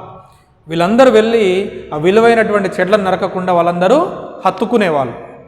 హత్తుకోవడం, ఇక్కడ చిప్కో అంటే అర్థమే చెట్లను హత్తుకోవడం, చెట్లను నరకకండి అని అడ్డుపడుతూ వాటిని ఇట్లా హక్ చేసుకోవడం, హత్తుకోవడాన్ని మనం చిప్కో అంటాం. అలా మహిళలు చురుకుగా పాల్గొన్నారు. తద్వారా ఆ ప్రాంతంలో ఉన్నటువంటి అడవులను కాపాడుకోవడానికి వాళ్ళు ప్రయత్నం చేశారు. తద్వారా పర్యావరణం యొక్క ప్రాధాన్యత ఏందనేది దేశవ్యాప్తంగా చర్చనీయాంశంగా మారడం జరిగింది. కాబట్టి ఇక్కడ ఈ రెండు ఉదాహరణలు, నర్మదా నది లోయ అభివృద్ధి పథకానికి వ్యతిరేకించిన ఉద్యమం కానీ, చిప్కో ఉద్యమాలు కానీ పర్యావరణం మీద ప్రజల యొక్క హక్కుల్ని తెలియజేస్తున్నాయి. అభివృద్ధి జరగాలి, అభివృద్ధిని కాదని ఎవరు అనరు. కానీ అభివృద్ధి పేరుతోటి అత్యంత విలువైనటువంటి మళ్ళీ పునరుద్ధరించలేనటువంటి పర్యావరణాన్ని ధ్వంసం చేయొద్దు. దానికి ప్రత్యామ్నాయ మార్గాలు చూడాలి, విభిన్నమైనటువంటి నమూనాలని వెతకాలి. దాన్ని మనం సుస్థిర అభివృద్ధి మార్గంగా చెప్తున్నాం. ఇటువంటి ఉదాహరణలు మనకి అందరినీ ఆలోచింపజేశాయిగా చెప్పవచ్చు. ఇంతటితో ఈరోజు క్లాసును ముగిద్దాం. మరొక తరగతిలో మళ్ళీ కలుద్దాం. అంతవరకు సెలవు. నమస్కారం.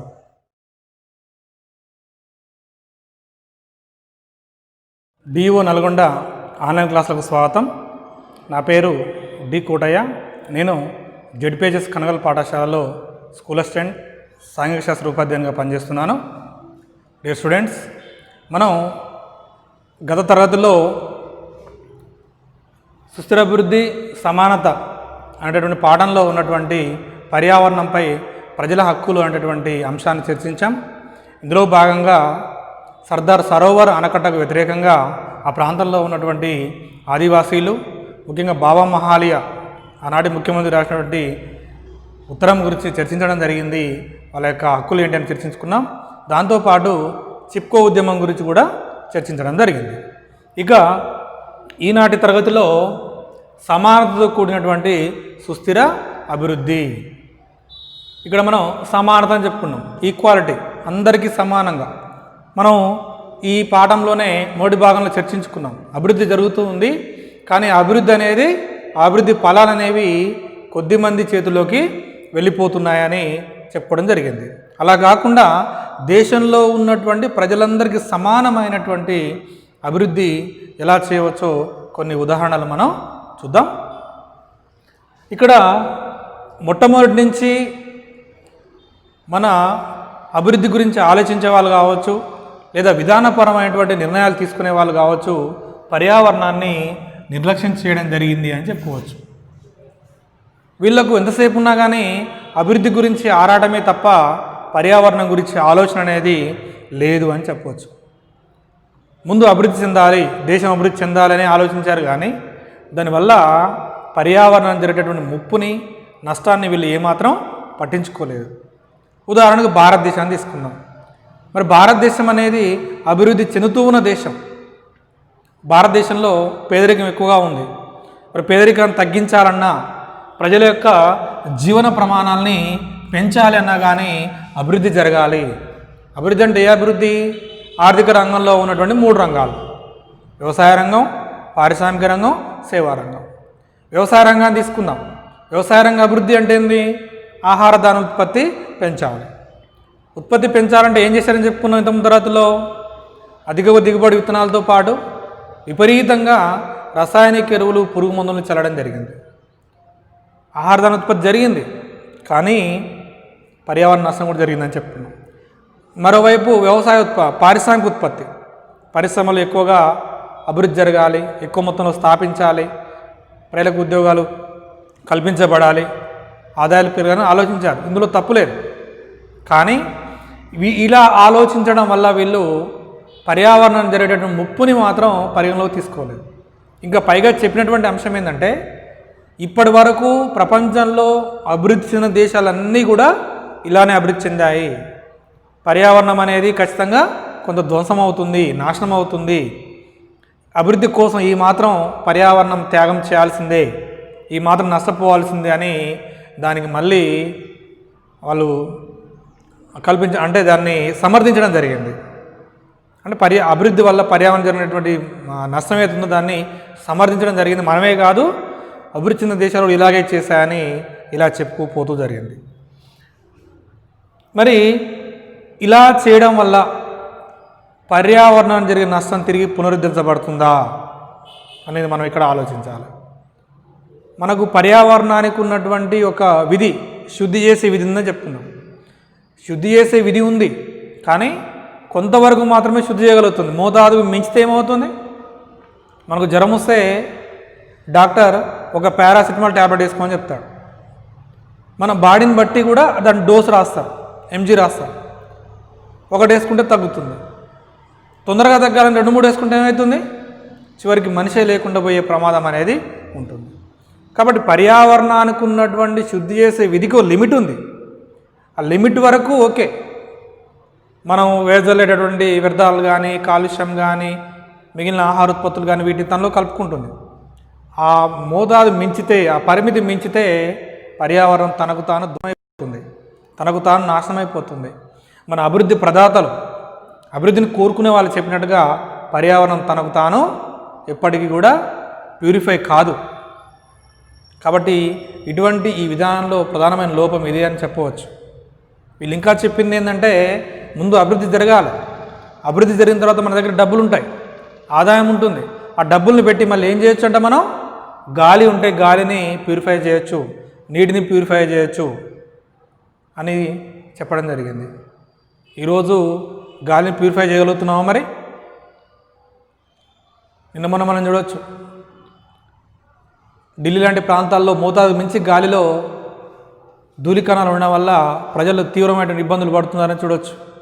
డబ్బున్న వాడు సిలిండర్లు కొనుక్కొని ఇట్లా పెట్టుకున్నారు. పేదవాళ్ళ పరిస్థితి ఏంది? నీళ్లు అభివృద్ధి పేరుతో, ఉదాహరణ గంగానది. ఒకప్పుడు గంగానదిలో మునిగి పవిత్రమైన స్నానాలు చేస్తే చేసిన పాపాలు మొత్తం పోతాయని చెప్పుకునేవాళ్ళు. కానీ ఇప్పుడు మునిగితే చేసిన పాపాలేమో కానీ మనిషి పోయే ప్రమాదం ఉంది. ఎందుకంటే అందులో ఒకసారి మునిగితే అనేక రకాల జబ్బులు వస్తాయి, చర్మ వ్యాధులు వస్తాయి, క్యాన్సర్లు వస్తాయి. అటువంటి పరిస్థితుల్లో గంగానది ఈరోజు ఉంది. అంత దూరం ఎందుకు, మన హైదరాబాద్ తీసుకొని హుస్సేన్ సాగర్ నగరానికి మధ్యన అత్యంత ఆహ్లాదకరమైనటువంటి వాతావరణం ఉన్నటువంటి హుస్సేన్ సాగర్ ఈరోజు మురికి కూపంగా మారిపోయింది. మనం చేస్తున్నటువంటి అనేక రకాల పనుల వల్ల, వ్యర్థాల వల్ల. మరి ఇటువంటి వాటిని శుద్ధి చేయాలంటే వేల కోట్ల రూపాయల ప్రజాధనాన్ని ఖర్చు పెట్టాలి.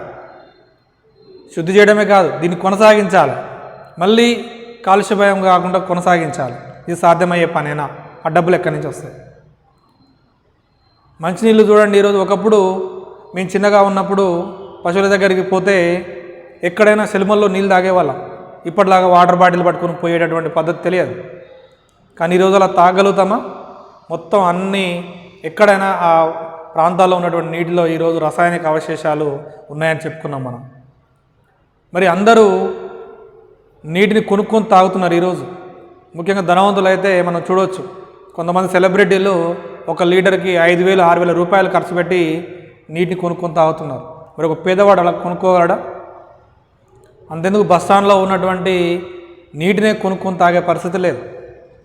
మరి ఇలా అభివృద్ధి పేరుతోటి ఫస్ట్ పర్యావరణాన్ని నాశనం చేసి డబ్బులు ఖర్చు పెట్టి మళ్ళీ శుద్ధి చేసుకోవచ్చు అనేటటువంటి ఆలోచన కరెక్ట్ కాదు. దీనిలో అనేక లోపాలు ఉన్నాయనేది మనం ఫస్ట్ గుర్తుంచుకోవాలి. ముందు ఆరోగ్యంగా ఉన్నటువంటి ఒక వ్యక్తికి అనేక వ్యసనాలు అలవాటు చేసి తర్వాత ఆ వ్యసనాల వల్ల అతని శరీరం శుష్కించిన తర్వాత మళ్ళీ అనేక రకాల మందులు తీసుకొని మళ్ళీ అతన్ని తిరిగి ఆరోగ్యవంతంగా చేయాలంటే ఎంత కష్టమో, పర్యావరణం ఒకసారి నష్టం జరిగిన తర్వాత కూడా అటువంటి కష్టం ఉంది. మరి అభివృద్ధి పేరుతోటి పర్యావరణాన్ని ఈరోజు అనేక రకాల ఇబ్బంది పెడుతుందని చేస్తున్నాం. ఈ పర్యావరణంలో దీని మీద ఆధారపడి వేల సమూహాలు ఉన్నాయి. ఉదాహరణ కింద చెప్పుకున్నటువంటి మధ్యప్రదేశ్లో ఉన్నటువంటి గిరిజన ప్రాంతాలు లాంటివి ఓన్లీ పర్యావరణం మీదనే, అడవుల మీద ఆధారపడ్డాయి. మరి అభివృద్ధి పేరుతోటి మనం పర్యావరణం నాశనం చేస్తే ఈ వేల సమూహాలు అంతమయ్యే పరిస్థితి వస్తుంది. ఇప్పటికే మనం చూసాం, 2వ భాగంలో అభివృద్ధి కోసం మనం వ్యవసాయ రంగంలో వాడిన రసాయనిక ఎరువులు, పురుగు మందులు కానీ భూగర్భ జలాల వినియోగం వల్ల ఎటువంటి నష్టాలు జరిగాయో మనం చూస్తున్నాం. మరి వీటి వల్ల నష్టపోయింది ఎవరు? మొట్టమొదట పేదవాళ్ళే. అభివృద్ధి జరుగుతుంది, అభివృద్ధి ఫలాలు ధనవంతులకు పోతున్నాయి. ఈ ధనవంతులు వెదజల్లినటువంటి కాలుష్యం వ్యర్థాల వల్ల ముఖ్యంగా నష్టపోయేది ఎవరు అంటే పేద ప్రజలే మూల్యం చెల్లిస్తున్నారు. మరి ఇది కరెక్టేనా? కాబట్టి అభివృద్ధిలో మనం సమానత, న్యాయం అనేటటువంటి అంశాలని పరిగణలోకి తీసుకోవాలి. అభివృద్ధి అనేది అందరికీ సమానంగా ఉండాలి, న్యాయబద్ధంగా ఉండాలి, ఎవరికి అన్యాయం చేసే విధంగా ఉండవద్దు అనేది మనం ఇక్కడ చర్చించుకోవాల్సినటువంటి ప్రధానమైనటువంటి అంశం. మరి ఆ వైపుగా అంటే పర్యావరణ రీత్యా సుస్థిరమైనటువంటి అభివృద్ధికి అనేక ప్రయత్నాలు జరిగాయి. అటువంటి ప్రయత్నాల గురించి కొన్ని ఇక్కడ మనం చర్చించుకుందాం. మొట్టమొదట ప్రజల హక్కుల కోసం వివిధ బృందాలు పనిచేస్తాయి. మనం ఇంతకుముందు చూసాం, ఇంతకుముందు తరగతిలో సర్దార్ సరోవర్ ఆనకట్టకు వ్యతిరేకంగా నర్మదా బచావ్ ఆందోళనలో భాగంగా అనేక మంది కార్యకర్తలు, సామాజిక కార్యకర్తలు దేశవ్యాప్తంగా ఉద్యమాలు చేయడం జరిగింది. ఉత్తరాఖండ్లో చిప్కో ఉద్యమం, అడవుల నరికివేతకు వ్యతిరేకంగా చిప్కో ఉద్యమం లాంటివి జరిగాయి.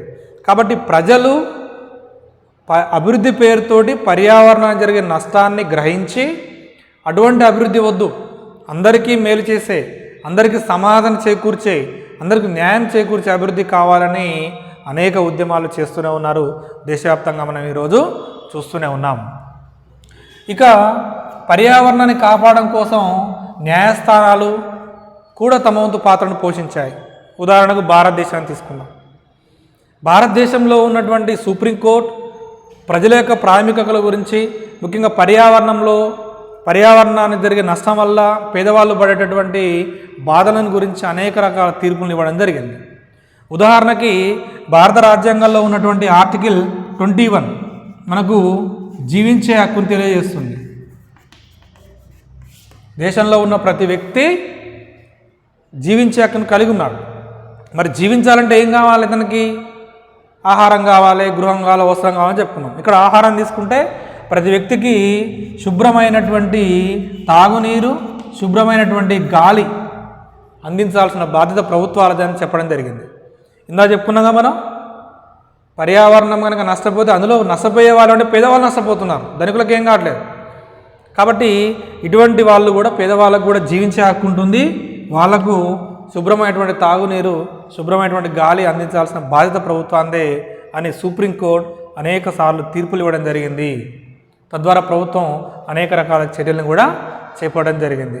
ఉదాహరణకి మనం ఢిల్లీ నగరాన్ని తీసుకుంటే, ఈ మధ్య కాలంలో అక్కడ గాలి కాలుష్యం తగ్గించడం కోసం అక్కడ ఉన్నటువంటి ప్రభుత్వం వాహనాలని కంట్రోల్ చేయడం కోసం ఒకరోజు సరి సంఖ్య నెంబర్ ఉన్నటువంటి వాహనాలు రోడ్ల మీద తిరగాలని, ఒకరోజు బేసి సంఖ్య అంటే చివరి నెంబర్ ఆధారంగా ఇటువంటి నిర్ణయం తీసుకోవడం వల్ల, అంటే సగం వాహనాలు రోడ్డు మీదకి రావడం వల్ల కాలుష్యం కొంతవరకు తగ్గడం జరిగింది. ఇటువంటి నిర్ణయాలన్నీ కూడా సుప్రీంకోర్టు తీర్పుల వల్ల వచ్చినటువంటిగా చెప్పవచ్చు. ఇంకా ప్రజా రవాణా అంటే ఆర్టీసీ బస్సులు కానీ, రైల్వేలు కానీ డీజిల్కి బదులుగా, డీజిల్ వల్ల మనకు డీజిల్ మారడం వల్ల వాతావరణంలోకి CO2 లాంటి గ్రీన్ హౌస్ వాయువులు అంటాం వీటిని, ఇటువంటి వేదల్లో పడుతున్నాయి. కాబట్టి డీజిల్కి ప్రత్యామ్నాయంగా CNG కంప్రెస్డ్ న్యాచురల్ గ్యాస్ అంటాం, పీడనానికి గురి చేసినటువంటి సహజ వాయువును ఉపయోగించాలని చెప్పడం వల్ల ప్రజా రవాణా మొత్తం కూడా CNG వైపు మళ్ళడం జరిగింది. కానీ దురదృష్టం ఏంటి అంటే ప్రజా రవాణాలో ఇటువంటి విధానం అమలు చేశారు, కానీ ప్రైవేటు వాహనాలు, ముఖ్యంగా సొంత వాహనాలు, కార్లు కానీ, బైకులు కానీ వినియోగించే వాళ్ళు డీజిల్ సహాయంతో నడిచేవి ఎక్కువ కొనుగోలు చేయడం వల్ల తిరిగి మళ్ళీ అటువంటి పరిస్థితే ఢిల్లీలో దాపురించింది. కాబట్టి సుప్రీంకోర్టు అనేక సార్లు తీర్పుల ద్వారా పర్యావరణం కాపాడడానికి ప్రయత్నం చేస్తూ ఉంది. ఇక పర్యావరణం కాపాడడానికి ప్రపంచంలో ఉన్నటువంటి వివిధ దేశాలు కూడా ప్రయత్నాలు చేస్తూ ఉన్నాయి. అనేక దేశాలు కూటమిలుగా ఏర్పడి, ఫర్ ఎగ్జాంపుల్ ఈ మధ్యన మనం విన్నటువంటి ప్యారిస్ ఒప్పందం, ఇది పర్యావరణంలో ఉన్నటువంటి కాలుష్యాన్ని తగ్గించడం, ఉష్ణోగ్రతను తగ్గించడానికి ఉద్దేశించినటువంటి పథకం. ఈ మధ్యన మనం దీని గురించి విన్నాం. అమెరికా అధ్యక్షుడైనటువంటి, అంటే ఇప్పుడు మాజీ అధ్యక్షుడైనటువంటి డొనాల్డ్ ట్రంప్ అందులోంచి ఆయన బయటికి వెళ్ళడం జరిగింది. ప్రపంచంలోని అన్ని దేశాలు దీన్ని వ్యతిరేకించాయి. ప్రపంచానికి పెద్దన్నగా ఉన్నటువంటి దేశం ఇలా చేయడం ఏంటి అని. అన్ని దేశాలు కలిస్తేనే పర్యావరణం అనేది బాగుపడుతుంది. దాంతోపాటు మనం గత పాఠంలో IPCC గురించి చదువుకున్నాం, inter governmental panel on climate change అనేది కూడా చదువుకున్నాం. అంటే ప్రపంచంలో ఉన్న అన్ని దేశాలు కలిస్తేనే పర్యావరణం అనేది తిరిగి మళ్ళీ కొంతవరకు పునరుద్ధరించగలుగుతాం. ఎందుకంటే చూడండి, ఫర్ ఎగ్జాంపుల్ ఒక దేశం మాత్రం పర్యావరణాన్ని కాపాడుకోవడానికి అనేక రకాల చర్యలు చేపట్టింది అనుకుందాం. దాని చుట్టూ ఉన్నటువంటి దేశాలు మొత్తం కూడా విపరీతంగా పర్యావరణాన్ని కాలుష్యాన్ని వెదజల్లుతున్నాయి అనుకుందాం.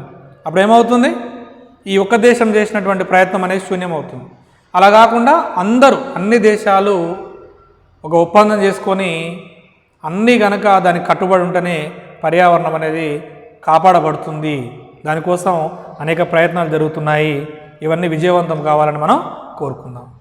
ఇక పర్యావరణం కోసం ప్రజలు వివిధ సమూహాలుగా ఏర్పడి, సంఘాలు ఏర్పడి పర్యావరణ రహితమైనటువంటి జీవన విధానం కోసం వీళ్ళు ప్రయత్నాలు చేస్తున్నారు. తద్వారా అనేక రకాల పాత పద్ధతులు, పూర్వకాలంలో ఉన్నటువంటి పద్ధతుల్ని పునరుద్ధరించడం లేదా పర్యావరణ హితమైనటువంటి కొత్త పద్ధతుల్ని కనిపెట్టడం జరుగుతూ ఉంది. ఫర్ ఎగ్జాంపుల్ వ్యవసాయ రంగాన్ని తీసుకున్నాం. వ్యవసాయ రంగంలో రసాయనిక ఎరువులు, పురుగు మందులు వాడడానికి బదులుగా సేంద్రియ విధానం, మీరు వినే ఉంటారు, సేంద్రియ వ్యవసాయం అని, సేంద్రియ ఉత్పత్తులని వినే ఉంటారు. ఇక పారిశ్రామిక రంగంలో కూడా ఈరోజు మనం ఎక్కడ చూసినా కానీ ప్లాస్టిక్ కవర్ల వినియోగం ఎక్కడ పడితే అక్కడ, మనం మురికి కాలువలలో, నదుల్లో, రోడ్ల మీద ఎక్కడ పడితే అక్కడ ఉంది. దీనివల్ల నష్టం జరుగుతుంది. కానీ ఆ ప్లాస్టిక్ కవర్ల ద్వారా కొన్ని ప్రయత్నాలు జరుగుతున్నాయి. రోడ్లు వేసే కార్యక్రమం, ఆ చెత్తనంతా కూడా రీసైకిల్ చేసి రోడ్లు వేసే కార్యక్రమం చేస్తున్నాం. అంటే పునర్వినియోగం అన్నట్టు. ఇలా పారిశ్రామిక వ్యర్థాలని కూడా తిరిగి ఉపయోగించుకునే విధంగా ప్రయత్నాలు జరుగుతున్నాయి. ఇక మనం ప్రధానంగా ఇప్పుడు వ్యవసాయ రంగం గురించి చర్చించుకుందాం.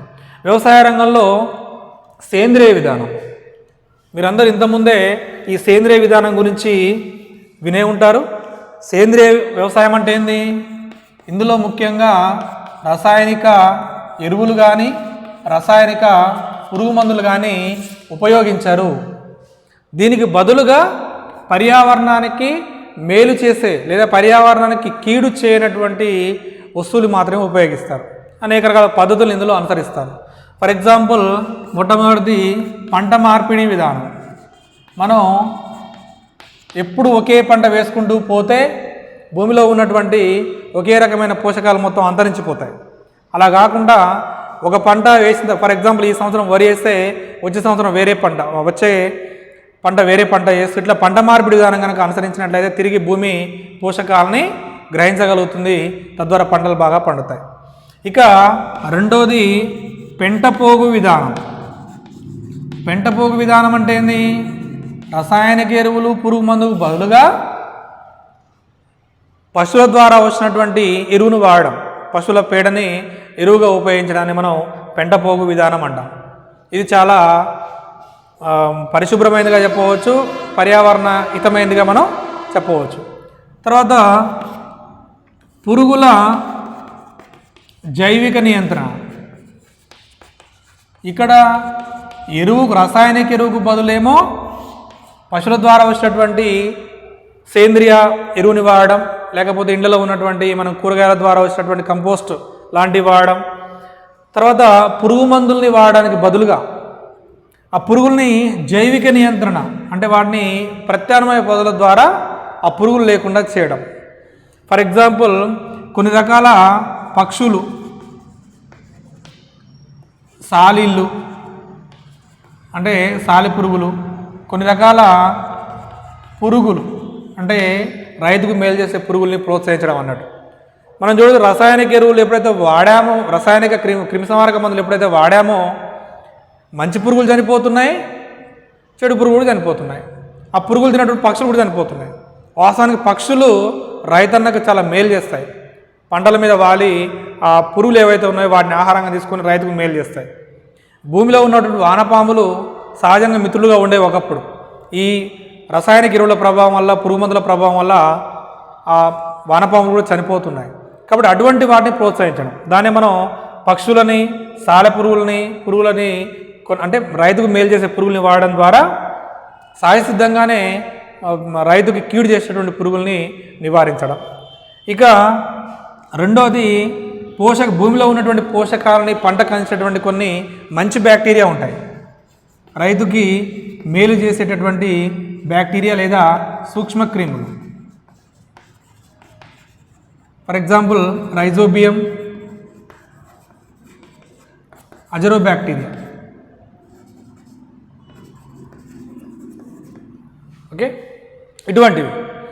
ఇటువంటివి పోషకాలని అంటే భూమిలో ఉన్న పోషకాలని పంట పెంచడానికి ఉపయోగపడతాయి.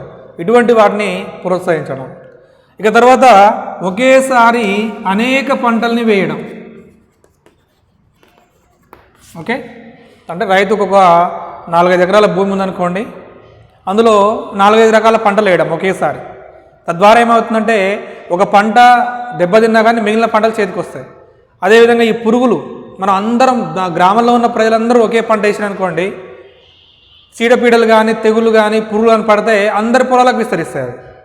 అలా కాకుండా మనం డిఫరెంట్ పంటలు వేసినాం అనుకోండి, ఒక పంటని ఆశించినటువంటి పురుగు వేరే పంటలకు వెళ్ళడానికి ఆస్కారం చాలా తక్కువగా ఉంటుంది. కాబట్టి చీడపీడలను కూడా నివారించేటువంటి ఆస్కారం ఉంటుంది. ఇలా మనం సేంద్రియ వ్యవసాయం ద్వారా పర్యావరణానికి కీడు చేయకుండా పర్యావరణహితమైనటువంటి వ్యవసాయాన్ని ఈ మధ్య కాలంలో అనేక ప్రాంతాల్లో మనం చూస్తూ ఉన్నాం. అనేక రాష్ట్రాలు కూడా ఇటువైపుగా ప్రయత్నాలు చేస్తున్నాయి. ఉదాహరణకు సిక్కిం రాష్ట్రం భారతదేశంలోనే మొట్టమొదటిసారిగా రసాయనిక ఎరువులు కానీ రసాయనిక పురుగుమందులు కానీ వాడొద్దు అని తీర్మానించినటువంటి రాష్ట్రం సిక్కిం రాష్ట్రం. ఇది 2015 నాటికి పూర్తిగా సేంద్రియ విధానం వైపు మేము మళ్ళీపోతున్నామని ప్రకటించడం జరిగింది. తర్వాత ఉత్తరాఖండ్ కూడా 100% మేము కూడా సేంద్రియ విధానం వైపు మళ్తామని చెప్పడం జరిగింది. ఇలా ఇప్పుడిప్పుడే ప్రజల్లో మార్పు వస్తుంది, దాంతోపాటు రాష్ట్ర ప్రభుత్వాల మార్పు వస్తుంది. తద్వారా సేంద్రియ వ్యవసాయ విధానం అనేది మనకు కనుచూపు మేరలోనే వస్తుందని ఆశిద్దాం. ఇదే కాకుండా ఇంకా ప్రజలు నూతనమైనటువంటి పద్ధతులు కూడా ప్రవేశపెడుతున్నారు. దానికి ఉదాహరణగా మన రాష్ట్రంలోనే మెదక్ జిల్లాలో ఉన్నటువంటి జహీరాబాద్ ప్రాంతంలో ప్రజలు చేపట్టినటువంటి ప్రత్యామ్నాయ ప్రజా పంపిణీ వ్యవస్థ గురించి ఒకసారి చర్చిద్దామా? ప్రత్యామ్నాయ ప్రజా పంపిణీ వ్యవస్థ.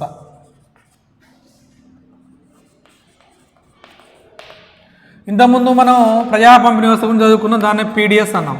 మరి ఇదేందో ఒకసారి మనం చూద్దాం. ఇది తెలుసుకునే ముందు జస్ట్ కొంచెం మనం ముందుకు వెళ్దాం. భారతదేశాన్ని తీసుకుంటే మనకి ఒక 30-40 సంవత్సరాల క్రితం స్వాతంత్ర్యం వచ్చినటువంటి కాలం కానీ అంత ముందు కాలం తీసుకున్నట్లయితే చాలా వరకు సాంప్రదాయమైనటువంటి వ్యవసాయ విధానం చేసేవాళ్ళని చెప్పుకున్నాం. మరి భారతదేశంలో ఉన్నటువంటి మొత్తం సాగు భూమిలో 9.2 కోట్ల హెక్టార్లు వర్షాధారం అంటే వర్షాల మీద ఆధారపడి వ్యవసాయం చేస్తున్నాం. 5.1 కోట్ల హెక్టార్లు భూమి సాగునీటి సదుపాయం ఉంది. అంటే దీన్ని మొత్తం వ్యవసాయంలో 1/3 వంతు, 3 వంతులో 1 వంతు భూమికి సాగునీటి సదుపాయం ఉంటే మొత్తం వ్యవసాయంలో సాగు భూమిలో 2/3 వంతు భూమి మనం వర్షాధార భూమిగా చెప్పవచ్చు. అయినా కానీ ప్రజలు ఏం చేసేవాళ్ళు, అనేక రకాల పంటలు పండించేవాళ్ళు. సాగునీరు ఉన్న దగ్గర కొన్ని రకాల పంటలు పండించేవాళ్ళు, వర్షాధారం ఉన్న దగ్గర పప్పు ధాన్యాలు లాంటివి పండిస్తూ ఉండేవాళ్ళు, చిరుధాన్యాలు లాంటివి పండిస్తుండేవాళ్ళు. గుర్తుపెట్టుకోండి విద్యార్థులు, మన ఈ కాలంలో ఒక 30-40 సంవత్సరాల క్రితం ఒకేసారి 16 రకాల పంటలు వేసేవాళ్ళు. 16 రకాల పంటలు ఇప్పుడు మనం చూస్తున్నాం.